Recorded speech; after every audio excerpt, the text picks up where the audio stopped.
लुबैयै गैया बर' माहारियाव खौसेथिनि थाखाय मालाबा दुलाराय बर' फरायसा आफाद मालाबा बर' थुनलाइ आफाद मालाबा माहारि आफाद जयै बाहागो लाबोदों नाजाबोदों आंबो दुलाराय बर' फरायसा आफादाव थानायाव जोंबो नाजाबोदों दा बियो मालाबा फैनो नागिरो मालाबा फैया राजखान्थि भाबे खौसे जानाया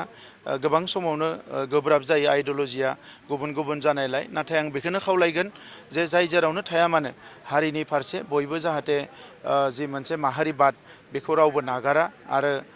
सम सुजुग नायनानै मालाबा मोजां बोथोर मोजां साननाय फैयोब्ला आरो हारिनि थाखाय मोनसे बिन्दोआव एबा मोनसे पइन्टआव बयबो एग्रि जानो हायोब्ला जों बयबो खौसे जानानै थांनो हायोबा जोबोद मोजां नाथाय खौसेनि मुङाव राजखान्थि खालामलायबाय थायोब्ला बे हारिनिसो खहा जागोन दा नंखायनो खौसेखौ जाहाथे गोसो गोरबोनिफ्राय बयबो सानो बेखौ सानब्रबनानै बा माबा मोनसे राजखान्थिनि थांखि लानानै साना आरो बेखौ अराय सम माहारि दानायनि थाखाय माहारिनि आद्रा थाबावनाय खामानिफोरखौ मावफुंनो थाखाय माहारिखौ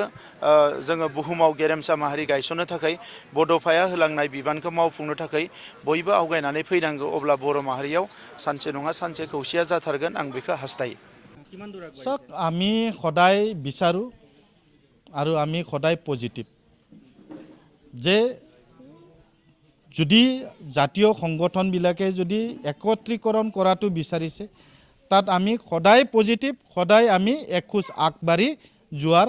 ৰেডি আছোঁ গতিকে আমাৰ UPPL দলৰ পৰা মোৰ ব্যক্তিগত মন্তব্য যে মই ক'ব বিচাৰোঁ যে এই যদি প্ৰক্ৰিয়া সেই প্ৰক্ৰিয়া যদি সাকসেস হয় মই সুখী হ'ম আৰু আমি জাতিৰ কাৰণে এই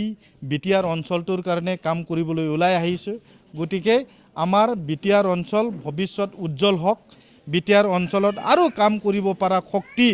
আমাৰ মাজত আহক তাকে কামনা কৰিছোঁ যিসকল আমাৰ জাতীয় সংগঠনবিলাকে এই প্ৰচেষ্টা লৈছে তেখেতসকলক মই ধন্যবাদ জ্ঞাপন কৰিছোঁ আৰু তেখেতসকলৰ যি উদ্দেশ্য সফল হওক মই কামনা কৰিছোঁ